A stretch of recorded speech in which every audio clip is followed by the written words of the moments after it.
Futur trader, bonjour, ici c'est Thomas. J'espère que vous allez bien, j'espère que vous avez eu des bons trades dernièrement. Effectivement, les marchés sont plutôt baissiers dernièrement, ou peut-être on va dire en range, mais plutôt baissiers. Donc effectivement, il faut toujours avoir un management adéquat en fonction de la situation. Ces dernières années, c'était plutôt haussier. Là, on est voilà avec la crise en Ukraine ou la guerre en Ukraine. Effectivement, les marchés sont plutôt baissiers. Donc il y a beaucoup moins d'opportunités, mais ce n'est pas grave. Ça nous permet, on peut quand même trader. On va voir dans cette vidéo plusieurs opportunités possibles. Donc je vous rappelle, tout ce que je vais dire aujourd'hui dans cette vidéo n'est pas un conseil d'achat et de vente, c'est vraiment à titre informatif et pédagogique. Je ne suis pas habité à vous donner des conseils, donc c'est vraiment à vous de prendre vos propres décisions.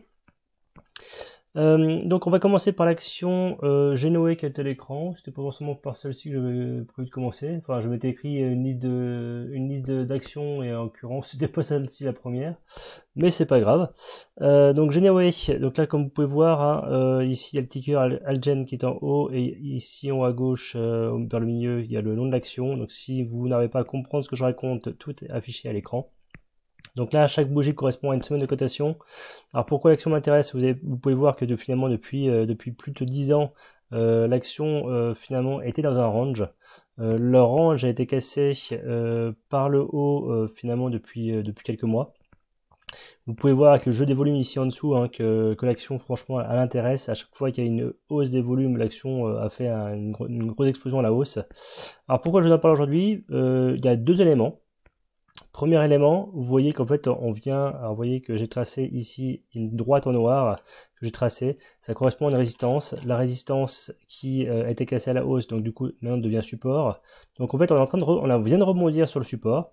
En plus vous voyez qu'ici en données hebdomadaires, on a une grosse bougie de rejet, donc vraiment les cours n'ont pas voulu monter plus bas, clairement hop les vendeurs ont repris la main et on est reparti à la hausse. Donc clairement, il est pour moi encore possible de rentrer en position. Après, je vous rappelle quand même que les marchés en ce moment sont plutôt un peu plus baissiers que haussiers. Voilà, à vous de voir si vous voulez rentrer en position ou pas. Ne rentrez pas forcément en position sur du très long terme. Voilà, essayez de prendre ce qu'il y a à prendre. Et puis voilà. Donc effectivement, donc il y avait effectivement cette bougie, il y avait cette résistance, et en plus on a tapé effectivement la borne basse des Bollinger. Voilà, les cours sont partis à la hausse. Donc voilà. Action suivante. Alors par contre, je les ai pas du tout rentrés dans une liste, donc c'est pas grave. On va se le faire à la main, à l'ancienne. Alors Valneva. Alors Vendeva, donc on va même passer en mensuel sur celle-ci. Alors bien sûr, hein, pour faire du swing trading, il faudra se rapprocher de l'action et se mettre en données journalières. Là, je vous présente un peu les actions de façon macro. Après, effectivement, pour affiner les choses, il faudra entrer en données journalières. Donc, pourquoi Valneva m'intéresse? Tout simplement, vous voyez, une belle petite consolidation ici, qui a duré plusieurs années. Les volumes sont arrivés, explosant à la hausse. Vous voyez que plus c'est monté, enfin les volumes étaient vraiment présents. Là, vous voyez clairement qu'on a depuis, on assiste à une belle prise de bénéfices, une belle consolidation, on va dire, de l'action. Ce qui m'intéresse, c'est qu'en fait, si on prend le plus haut, le plus bas, le plus haut, donc si on prend les retracements de Fibonacci, donc c'est ce que j'ai tracé à l'écran, on a atteint la zone des 61,8%. Donc je vous rappelle, hein, c'est vraiment une zone que j'apprécie fortement, cette zone des 61,8%. D'autre part, en données mensuelles, je vous rappelle, la droite, la petite courbe qui est en pointillé ici, là, ça correspond à la moyenne mobile 20 périodes, qui est assez fréquemment utilisée pour les supports et la résistance. Donc clairement, là, on arrive vraiment sur cette zone-ci. Donc, deuxième chose, donc il y a la moyenne mobile 20 périodes, il y a la zone de Fibonacci 61,8%, donc ça fait deux zones finalement de support. Hop, on va juste maintenant se mettre en données hebdomadaires. Et troisième chose, vous voyez que j'ai tracé en données hebdomadaires une droite ici qui est en tracé noir plein. Voilà, on a une belle petite zone de support par rapport à cette droite là. Donc ça fait quand même pas mal de choses qui pourraient dire qu'effectivement, voilà, on est plutôt sur un point bas sur l'action Valneva, et qu'on pourrait retourner un peu plus vers le nord, sur l'action Valneva. Donc voilà, à vous de prendre vos décisions. Ça pourrait éventuellement être à mon point d'entrée actuellement. On va enchaîner sur l'action Guillemot.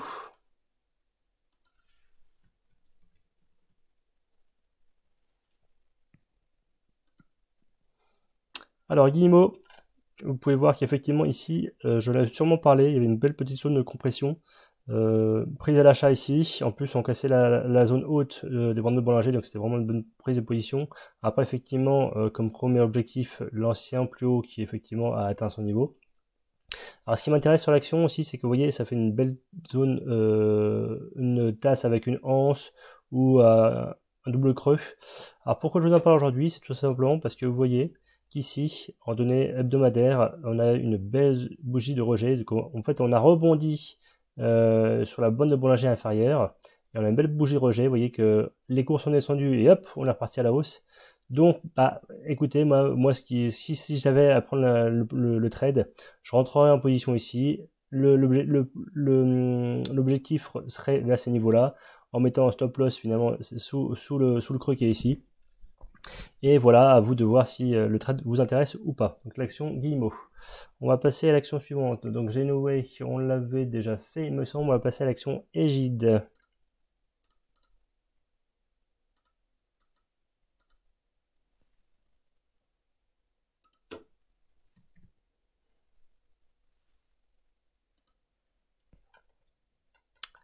Alors l'action Égide, donc toujours en données hebdomadaires, vous pouvez voir qu'en fait on a plutôt une hausse comme ceci. Hop. Là on a commencé à prendre justement un peu à consolider, à prendre ses bénéfices. Et depuis, on est plutôt en latéralisation, donc plutôt dans un range, avec une zone haute qui est ici, et la zone basse qui serait par ici. On va juste virer ça pour que ce soit un peu plus propre. Voilà, donc là finalement, on est sur la bande basse des bandes de Bollinger, on est sur un support, donc ça range. Donc vous savez que sur une tendance haussière, donc plutôt haussière récemment, prendre sur un point bas sur un range, c'est un bon point d'entrée. Donc à vous de voir si ces deux éléments vous suffisent pour entrer en position ou pas. En l'occurrence, il y a éventuellement un bon point d'entrée. Bien sûr, je vous rappelle, il faut prendre vos décisions clairement en données journalières parce qu'on fait du swing trading, donc c'est sur plusieurs jours à plusieurs semaines, voire on va dire quelques mois. Si vous faites du long terme, etc., effectivement, en données hebdomadaires, mensuelles, c'est autre chose. Moi, effectivement, si j'avais à prendre position, j'attendrais peut-être des fois, effectivement, de voir s'il y a une petite consolidation ici, en données journalières. Si la petite consolidation finalement casse par le haut, bah voyez, hop, vous rentrez en position, vous prenez vos quelques pourcentages et vous sortez de position. Action suivante, donc là, on va juste se remettre en données hebdomadaires et on va passer à l'action suivante. L'action, donc Égide, on vient de la faire, on va passer à l'action Walix. L'action Walix, alors, on a eu, l'action a très nettement rebondi finalement sur l'ancienne résistance qui était là, qui est devenue support, un beau petit support, hop, c'est reparti à la hausse. Donc là, on a de la chance, c'est que ça fait un pullback finalement sur l'ancien support. Donc pour ceux qui n'étaient pas rentrés en position sur l'action, bah écoutez, il y a, je trouve, un bon point d'entrée. Vous voyez qu'en plus, il y a une belle petite mèche ici. C'est comme si que les cours ne voulaient pas descendre plus. Alors par contre, effectivement, hein, si vous rentrez par ici, voilà, si on revenait à casser finalement cette mèche qui est ici, on revenait à casser en dessous, peut-être qu'effectivement ça invaliderait le trade et que du coup il faudrait sortir de position. Mais en tout cas, l'action Walix, vous voyez qu'elle a plutôt un comportement récemment clairement haussier.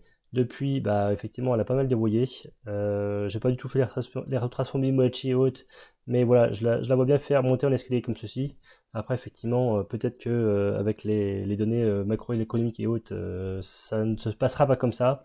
Mais voilà, c'était un scénario possible que j'avais tracé à l'écran. Donc, action suivante, on va passer à l'action BIC.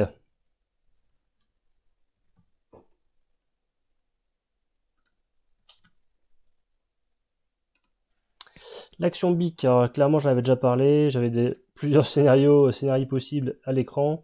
Bah écoutez, je vais juste virer tous les tracés, ce sera plus simple, donc plus propre de voir des choses. Voilà.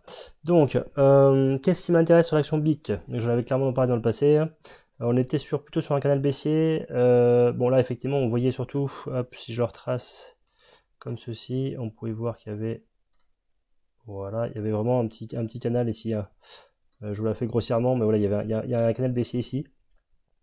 On vient de casser le canal baissier qui est ici, aussi bien la zone en pointillé que la zone pleine qui était ici. Donc du coup, on est en train de doublement casser donc deux zones.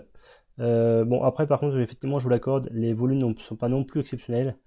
Par contre, la hausse est quand même assez importante. Vous voyez, par rapport à ce qui a pu se faire récemment, vous voyez qu'ici, on a un peu une grande bougie comme celle-ci. Mais finalement, des bougies comme ça, il n'y en a pas beaucoup. On a eu sur une journée, enfin sur une semaine, pardon, 18% de hausse, ce qui est pas si mal que ça pour l'action BIC.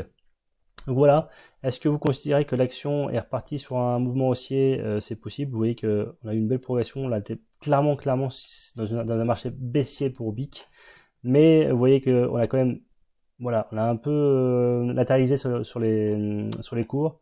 Là, on a l'impression qu'il y a des prémices de sortie, et hop, c'est reparti vers le haut. Donc voilà, clairement, la zone qui est là, ça sera la zone vraiment importante pour moi maintenant. Si on arrive à casser cette zone-là, bah c'est bon pour BIC. Je pense que c'est quasiment gagné pour BIC. On sera reparti à la hausse pour l'action BIC. Allez, on continue sur l'action Worldline. Worldline. Alors bien sûr, tout ce que je veux dire aujourd'hui, je me base par rapport à l'analyse technique. Je vous conseille quand même de regarder un peu les news, ce qui se passe à droite à gauche. Bon, même si effectivement moi de mon côté, la plupart de mes trades que je prends, je le prends principalement sur l'analyse technique et pas forcément sur les news. Donc bah écoutez, Worldline, j'en ai déjà parlé, clairement tout à l'écran, vous voyez qu'il y avait clairement une zone de support qui est ici. On est toujours sur cette zone de support. Alors, effectivement, vous allez me dire, bah, on est même cassé un peu en dessous. Oui, c'est vrai. Alors j'avais même parlé que je voulais une zone que j'aurais bien voulu qu'effectivement ici ça consolide avant de casser par le haut. Bon, en l'occurrence, depuis que j'en ai parlé, bah, vous voyez que ça a continué un petit peu à descendre. Donc on verra comment ça évolue. Là, il faut tout simplement observer, voir ce qui se passe. Donc si ça se trouve, ma zone que je voulais ici va se faire un tout petit peu plus bas, va se faire ici. Ou peut-être qu'elle va pas se faire du tout. Hein. On verra bien ce qui se passe. Pour l'instant, c'est un scénario. Pour l'instant, il est trop tôt pour entrer en position parce que bah, clairement, on est bien sur un support très long terme. Donc c'est une bonne zone d'entrée. Mais ça ne suffit pas pour entrer en position. Donc là, maintenant, il faut juste observer, voir ce qui se passe. Donc sur l'action Worldline. L'action suivante, Newen, pardon. Donc j'en avais parlé dans le passé. Vous voyez qu'ici, on avait tracé une zone de... excusez-moi. Ici, on avait tracé un range. On avait cassé à la baisse ce range, mais qu'on avait quasiment aussitôt réintégré. Alors là, effectivement, chaque bougie correspond à une semaine de cotation, donc finalement, ça a été réintégré sur un mois, on va dire. Mais clairement, quand on voit qu'on réintègre comme ça un range, c'est que c'était une fausse cassure. Enfin, pour moi, je considère que c'est une fausse cassure. Donc, pour moi, alors, ça va plutôt partir vers le haut sur l'action Newen. Donc là, vous voyez que bah, ça finit par buter sur les anciennes résistances qu'on avait tracées déjà dans le passé. Donc là, vraiment surveiller, voir ce qui se passe. Il va sûrement y avoir une consultation vraiment à ces niveaux-là. Et par contre, voilà, hop, ça risque de casser la zone des 40 € pour remonter à la hausse sur l'action Newen. Donc avant de finir par une dernière action, je vous rappelle que si vous aimez la vidéo, n'hésitez pas à liker. Bah, ça me fait toujours plaisir d'avoir des petits likes. Donc n'hésitez pas à appuyer sur le pouce bleu en bas, en dessous de la vidéo. Allez, on enchaîne sur la dernière action, qui est l'action... Allez, qu'est-ce que vous voulez comme action? Allez, je ne sais pas si vous l'avez dans votre watchlist. L'action Soitec, donc qu'on a à l'écran en données hebdomadaires. Alors, je ne sais même plus si en mensuel c'est intéressant de le voir ou pas. Bon, peu importe. Oui, alors pourquoi pas le voir en mensuel. Qu'est-ce qui pourrait être intéressant au niveau mensuel? Vous voyez que encore une fois, on est sur la zone de la mobile 20 périodes en données mensuelles. Alors effectivement, ça a cassé la moyenne mobile. Mais on est sur cette zone-là. Alors attention, on peut très bien finalement travailler ici et continuer à descendre un peu, aller chercher la zone des 61,8% de Fibonacci. Et en plus, ça coïnciderait avec la bande basse de Bollinger. Donc il est possible qu'effectivement on aille rechercher un petit peu vers le bas sur Soitec. Possible, moi je dis bien. Dans tous les cas, si on se base juste par rapport, on voit bien qu'il y a une belle bougie verte là en mensuel. Ça voudrait dire qu'effectivement l'action est prête à rebondir et du coup à partir vers le haut. Alors d'ailleurs, si on regarde bien, on peut voir que la mèche qui est ici, on a presque atteint la zone des 61,8%. Des fois, hein, ça arrive qu'on l'effleure seulement et qu'on n'aille pas l'atteindre. Alors moi clairement, hein, j'aimerais bien quand même que ça reparte un petit peu vers là-bas. D'une part pour vraiment atteindre la zone des 61,8% de Fibonacci, mais aussi pour aller taper sur la bande de Bollinger Basse. Ça serait vraiment un petit combo gagnant pour moi. Et, il est fort possible, hein, je ne vous le cache pas, que je rentrerai sûrement en position sur Soitec si effectivement elle venait taper ces zones-là. Parce que clairement, vous voyez que le comportement dernièrement de l'action est plutôt haussier. On aurait bien, voilà, il y aurait une belle prise de bénéfices. Bon, après, c'est aussi lié aussi à la guerre en Ukraine, etc. Mais voilà, c'est toujours bien aussi de prendre sur des points bas. Là, clairement, je crois que sur cette vidéo aujourd'hui, je n'ai pas parlé de cassure de résistance. J'ai parlé plutôt de prendre sur des bas que plutôt sur des hauts. Donc voilà. Alors l'action Soitec, on va juste un peu se rapprocher, voir si on voit autre chose. Donc, bah, qu'est-ce qui pourrait se passer si on se rapproche un petit peu? Bah, peut-être qu'effectivement, peut-être que on pourrait assister finalement à quelque chose comme ça. Effectivement, on pourrait rentrer en position. Bah, écoutez, d'ailleurs, ce qu'on voit, vous voyez, en données hebdomadaires, vous voyez qu'en fait, les cours, ils ont rebondi, ils sont allés presque chercher la moyenne mobile 20 périodes. Là d'ailleurs, ils viennent d'aller le chercher. Alors peut-être qu'il va buter, et clairement c'est buté, peut-être qu'effectivement, on irait à nouveau chercher, bah, vous voyez la droite que j'ai mise là, ça correspond au niveau que j'aimerais bien que ça atteigne environ en mensuel. Vous voyez que c'est la zone qui est par ici, hein. Donc moi j'aimerais bien que ça descende vers 120 euros. Alors en plus 120 euros, pourquoi? Parce qu'en plus 120 euros c'est vraiment un chiffre rond. J'aime bien les chiffres ronds, enfin les marchés on va dire de façon générale aiment bien les chiffres ronds. Donc pourquoi pas effectivement bah, avant que ça reparte vers le haut réellement sur Soitec, aller à nouveau redescendre un petit peu et puis voilà que ça reparte vers des plus hauts. Mais voilà, après effectivement il faudra quand même surveiller, voir ce qui se passe ici, voir si ça n'atterrisse pas un peu, si ça casse pas de résistance. Voilà, ça pourrait être aussi un bon point d'entrée sur l'action Soitec. Donc voilà, n'hésitez pas à liker la vidéo, n'hésitez pas à vous abonner. Je vous souhaite de très bons trades et à très bientôt. Allez, ciao!